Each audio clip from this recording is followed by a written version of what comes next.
Well, hi, everybody, and welcome back to the Ascension Playground. This is your friend Ursie, and today I wanted to offer a star story focus on a beautiful star named Arcturus. Arcturus in the constellation of Bootes. That's Bootes. So many of you have probably already heard of Arcturus or Arcturian star seeds. But today I'd like to share a little bit of the science of it up in the heavens, tell you a few little stories of what I've read. But before I do this, I wanted to say the timing for the star story is such that our sun in the northern hemisphere right now is conjoining with this beautiful fixed star named Arcturus. This alignment will continue between now through the middle of November 2022. So every year, Arcturus plays a key role in how it brings its Arcturian light and energy into Earth or onto Earth and helps to bathe us in this light of what I'm going to tell you is the Pathfinder. Now, some of you already know Arcturus, this type of energy, from perhaps learning about Lee Carroll, a gentleman who channels Cryon. That's not Chiron, but Cryon, Kryon. Well, if you didn't know, Cryon is an Arcturian collective energy here to help guide and support humanity as we evolve. So much of the fun with the Ascension Playground is to present some really cool and interesting tools to navigate in the new Earth energy. Sure, but first tell us a story. Let us know what's going on. Now, one more thing about cryon.com. There's so many free, wonderful narratives or channelings that come from this entity. The past 30 plus years through Lee. And I've just so enjoyed listening and discerning what I think is important for me or not. There's so much goodness. But in essence, Cryon and the Arcturians are the ones who kiss us at the moment of our human birth. They remember us from so many eons of being a soul traveling through the cosmos. But we get kissed at birth. And then as we progress through life, at the end of life, it's the Arcturians, as I understand it, who are holding that shaft of light from where we return. Yes, we get kissed upon returning back to the light. So when someone says, hey, if you're passing, head towards the light, well, just know that it is being held and bathed in protection and beauty by our starseed friends, the Arcturians. Okay, but here I wanted to share a book, Now to the Science. Bernadette Brady is a scientist, researcher, astrologer, amongst other things. And if you start dabbling in all things galactic, you're going to find out about Bernadette Brady. This is her book of fixed stars. Okay, without further ado, because I do have a little slideshow if you decide to stick around, here's what she says about Arcturus. If you have it in your chart, and for those of you who are following me with learning about galacticastrochart.com with Julia Balaz's calculator, and you see Arcturus strongly like a conjunct or even an opposition, this might fit for you or not. Okay. If you have it, according to Bernadette, it's the ability to lead and protect people. So there's a leadership quality, not just here's a path and then I'll leave some breadcrumbs, but the Arcturian soul connection is someone who would lead and protect people as they enter a new lifestyle linked with passion and potential. Okay, so that's the umbrella we're going to be having on October 25th, according to the Moonology Diary by Yasmin Boland, the new moon eclipse in Scorpio. This is coming up October 25th.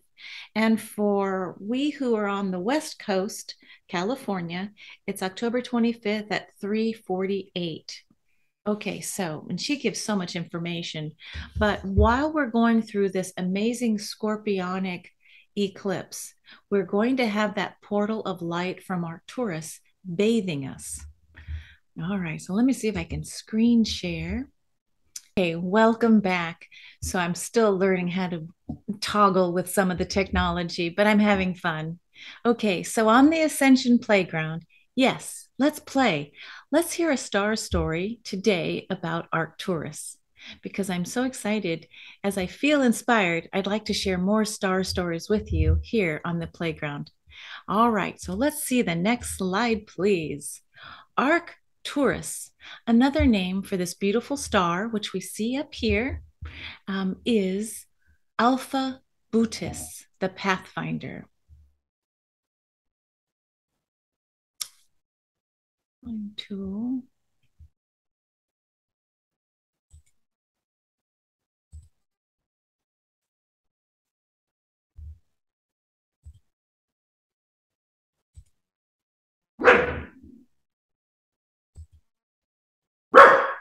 Stop it, or you have to go outside.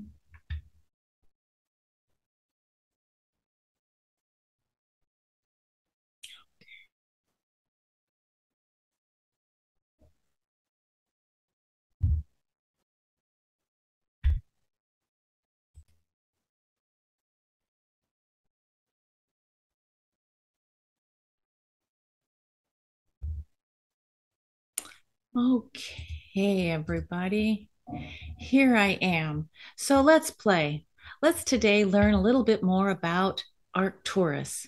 Here on the Ascension Playground, I'd love to do a little mini series on some of my favorite stars as together we look up into the heavens.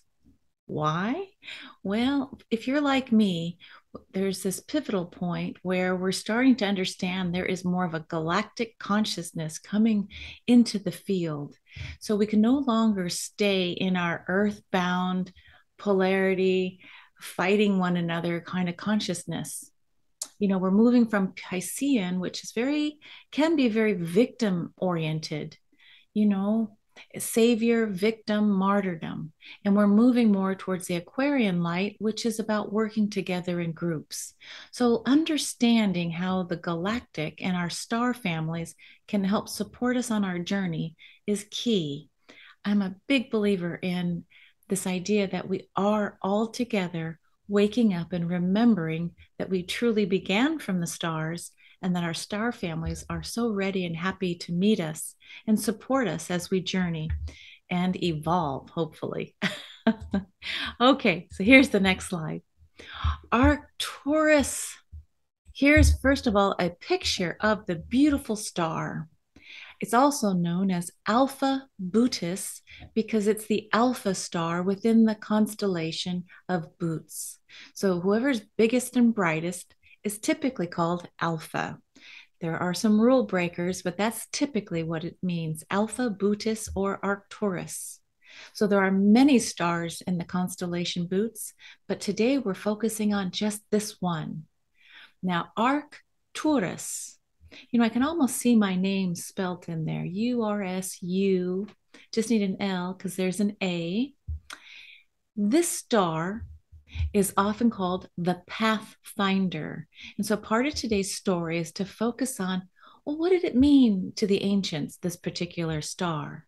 It's also known as the guardian of the bear. Here's Mama Bear. And then here's Mama Bear with a cub. So a pathfinder for her baby cub and the guardian of the bear. So I thought you'd enjoy those cute little pictures. But now here we're going to look up into the sky. And yes, if you're in the northern hemisphere, look up into the heavens. And you'll see this star. If you're in the southern hemisphere, you can work with the Arcturian energy towards the evening between now and I believe November 16th. This fixed star is conjunct our sun named Sol. Okay, so do you see way up here it says Big Dipper? Here's the Big Dipper if you follow my little red pointer. Yep, there's the Big Dipper. And the other name for the Big Dipper is Ursa Major, the big bear. And here I circled in yellow, Arcturus sits. But before I go further, I wanted to just point out another important star down here further south, and that is Spica. Okay, Spica is in the constellation Virgo. Arcturus is in the constellation Bootes. Its distance from Earth is 36.66 light years away. So I wonder if that means 36 light years and 66 days away. I'll have to kind of check into that because I'm still learning star language. Like, what's the difference between a constellation and a star, or a nebula and a star? It's such different languaging. All right. So when we look into the heavens, yes, what your mama told you is right. Sometimes size matters. Okay. So here we see Jupiter. Jupiter's like a little dot over here. And yet for us, as we are sitting on Earth, when we think of Jupiter, we think of it's this huge star of expansion. Like anything that touches Jupiter gets expanded. And yet, when we look at this scale, we see our sun, the Jupiter in comparison to sun, but then look our sun in comparison to the star Sirius, and then Pollux. So Sirius is in Canis Major. Pollux is in the constellation of Gemini, the twins. And then here's Arcturus. Look at that scale. Big just got bigger, way bigger. And then, because maybe some of my friends from Julia Balaz and our Galactic Astrology Practitioners course, if you're listening, a lot of times we study other stars as well. So here's Pollux, Arcturus, and then here's Aldebaran or Aldebaran, right? This is one of the royal Persian stars of the heavens. And then here's the star Rigel. Some people call it Rigel. I don't really know. Tomato, tomato, Rigel or Rigel. But look at the scale of this. So it's good to see who's bigger than whom. But back to our sky. Here we are with the Big Dipper. And they say if you want to find Arcturus, if you can find the Big Dipper, follow the dipper's handle and it will point way over here to a big star, Arcturus, guardian of, actually just guardian of the bear. Okay. Now, I went on to astrologyking.com and I found this cool image by finding Arcturus as the fixed star. I just wanted to show you the image of this man with a spear, but he also has a scythe in the other hand. That helps us understand some of the story of the constellation Bootes. Some look at him as the plowman. Some look at him as, oh, he was a shepherd. No, he was a warrior. Well, the story that I heard about the constellation Bootes was that once upon a time, a long time ago, since you asked, this Bootes, let's just call him Bootes, had a brother, and he and his brother, when his father passed, their father passed, he inherited all this land. Well, the other brother wanted his stuff, so he somehow took away all the property, all the herds, and he pushed his brother out. So, without a family connection to go hunt, because this was the time of hunter gatherer, the Neolithic period, when we see Bootes, it's this idea of the move over from the Neolithic period of hunting and gathering to more, hey, someone just invented the plow. We can plow the fields and we can live off the earth by farming.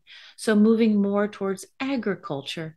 This is why in one hand, let's see, the left hand, we see the scythe. And so a pathfinder, remember that metaphor for Arcturus, was this idea that held within this constellation. If you get shoved out, you get that shove in life, not by your choice, but maybe by circumstances or that one person that pushes you out. out of the nest, so to speak, moving you into a new path. And then it's how you navigate. And then guess what? This is where the inventions come in. This is where the sink or swim. Well, this constellation swam. It moved into this idea of moving us into the next generation of working with the land. And so remember that fixed star Spica, and I said Virgo? Virgo embodies that agrarian, analyzing this weed is good, this one isn't.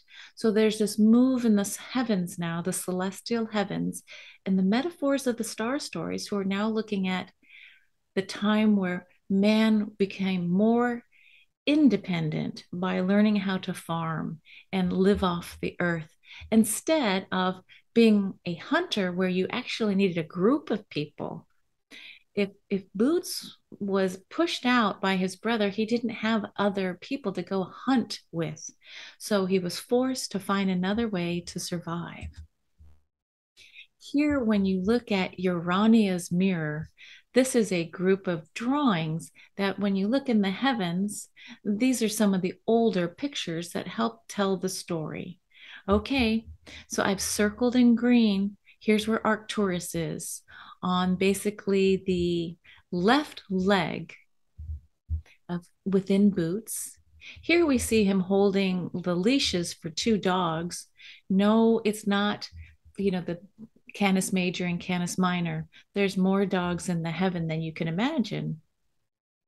Here we see him holding the spear and the scythe. Again, a marker for this idea of moving from hunter-gatherer to more the agricultural. But look what's next to him. You've got this floating hair. This is called Coma Berenice. And there's a fun star story about the hair that got put into the heavens. We see one of the dogs has a heart with a crown on its back. We see some navigational devices up here. But when you start looking at this area of the sky, we see Bootes Canis Venetaci or Canis Venetici and Coma Berenice's hair. Oh my goodness. There's so many interesting things. And then here's another drawing that I wanted to show you. It's a little more faint, but there's a funny thing here. Okay, the purple circle is where Arcturus is on his leg, Bootes. Here's the floating hair. Here's the two dogs. But the funny part is here's the tip of the spear. Somebody's foot is about ready to step on that sphere. And then it looks like there's a lion's tail. And then there's Draco's dragon's tail. So there's a lot happening in this area. And then we have Corona Borealis, the crown. That's floating around here in the heavens. So I just think it's chock full of very interesting things in the heavens. And oh, wouldn't you know, here's Ursa Major. It looks like the bottom of the bear, the big bear, or the Big Dipper, right? So, guardian of the bear. Here's the man, here's the bear. Pathfinder. Fascinating. Okay, so I'm zooming in. Look at that. The serpent, the foot. Oh, it looks like that foot is Hercules, and he's killing the Nemean lion, I bet, over there. Jeez. Well, that's how it rolls in the heavens, right? Just never know. Oops, here we go. Here's our next one. The fixed star Arcturus. I just pulled this information off of Astrology King. Here, let me move myself. You can see the picture of the star. It's the fourth brightest star in the night sky. But again, this is from the northern hemisphere. People living in the southern hemisphere, you've got a whole other fun set of stars, fixed stars to play with. When we looked at astrologyking.com, I was surprised to see Arcturus is paired with Spica as two of the most fortunate stars in the heavens. So again, if you've looked at your galacticastrochart.com, if you looked at your report and you're seeing conjunctions either to Spica or Arcturus, according to Astrology King, very fortunate stars in the heavens, and they're very close in longitude. All right, let's see if I can get to the next slide. Now, I hope you don't mind, but I went and I'm adding in some of the star seed images. We can't go looking up at the heavens and think that everyone looks like us here on Earth, right? No, we're third dimension and maybe a little fourth dimensional here on Earth. But the further off you get off our planet, you start traveling through different dimensions and in different densities. Okay, so as a reminder, here's Arcturus, the beautiful fixed star, and here's the sun, our sun soul. Again, size relationships. So I went on and I have a fun subscriber who, when I saw her chart, she has Pluto at Libra 24 degrees 11 minutes, but she's got her a conjunction here to Arcturus. So her natal Pluto sitting at 24 degrees Libra is only 12 minutes in orb for this amazing conjunction. And this lucky subscriber also has a conjunction to Spica. This is the other fortunate star that we just heard about by 0 degrees 36 minutes. So, my goodness, wouldn't it be interesting if you had these tight conjunctions to your Pluto? Now, if you've been listening, you may remember we look at the Pluto line to look at stars of origin. Where'd you come from first when you first came into this system? So, a conjunction to Pluto with Bootes, conjoining with Arcturus. This particular subscriber, I would say, is let's tune into the frequency of, are you an Arcturian starseed? Really, when you first came to this system, do you have some of the qualities of being an Arcturian starseed? Here we go. Had to go and find a few more little faces. Maybe I'll put mine right on top. There's a fun art site called Vashta.com. If this is new for you, go check out some of those very interesting alien looking imagery. So much of it, though, for me is a metaphor for energy. When I see this particular cobalt blue and I see this zooming beacon of light coming from the third eye area, I immediately think telepathic, advanced, and this beautiful blue. These are our helpers. These are the ones who greet us again when we pass into the next realm. So they kiss us at birth and then they greet us back upon death. Let's see, and I'm still learning how to move this scroll forward. Look, here's some more fun things from Vashta.com. Oh, I didn't see this. A three-fingered being. Do you see that? And I'll move myself. 3 fingers. Now, these are Vashta's channeled perceptions when she tunes into Arcturus, I believe. So you tune in to what feels right to you. But I'm seeing again, third eye, telepathy, able to speak and communicate through the third eye. You're just sensing and knowing. And I feel collective energy, not singular. Okay, but just take a look. Look at this color, even with the elfin ears. Now, just like there are so many different earthlings, we look very different, different shades, different sizes. If this doesn't resonate with you and you sense you are from Arcturus, draw a picture. Let us know. Share it with us. All right, I think we're getting to the very end of my little slideshow. But if you are an Arcturian starseed, what would that feel like? So many starseeds are here to support this great awakening. And again, this is the genesis and why we have the Ascension Playground to play with these ideas and pictures. Look at this. We started with bears and now we're entering into people with, here's a beautiful triangular shape on this blue-lipped being's face, and Arcturian, blue, violet, higher frequencies. I always like to think of us as the blue planet. Okay, so spirit guides, practical wisdom teachers. And I was doing some research. If you are an Arcturian starseed or you think you know one, typically the fields of choice are science, architecture, city planning, and spiritual development networks. So, oh, and I just had to tell you about this other site. Here we go. There is a YouTube channel called Aspen Rain, and she's got a beautiful ebook that you can purchase called The Starseeds Compass. Anyway, I bought the ebook and I wanted to just give you a little taste test of what she shares, and you can decide if this, feels right or not. But just to play with the story of an Arcturian starseed, well, let's see. You may be able to see colorful geometric patterns.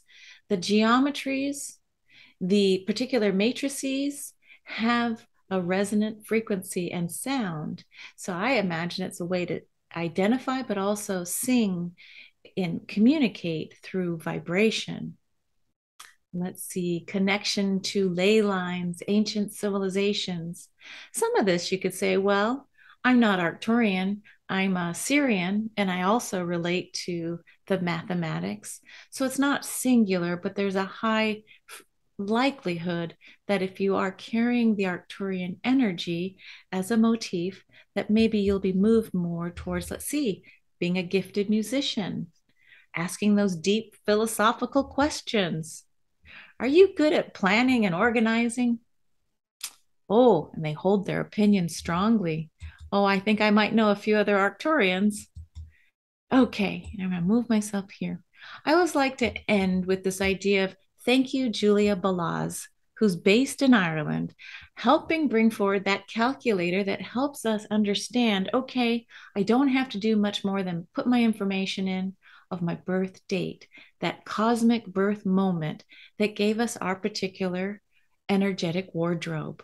So from her workings with QHHT, that's Dolores Cannon. Let's see, it's quantum healing hypnosis technique, I believe. This is what Julia found to be true, that the Arcturians possess a lot of knowledge. Again, they're very advanced. Look at the size of these heads and foreheads. I mean, I have one of these foreheads that doesn't end as well. Do I look a little blue today? Anyway, so very logical, but they have hidden psychic abilities, clairsentience and clairvoyance.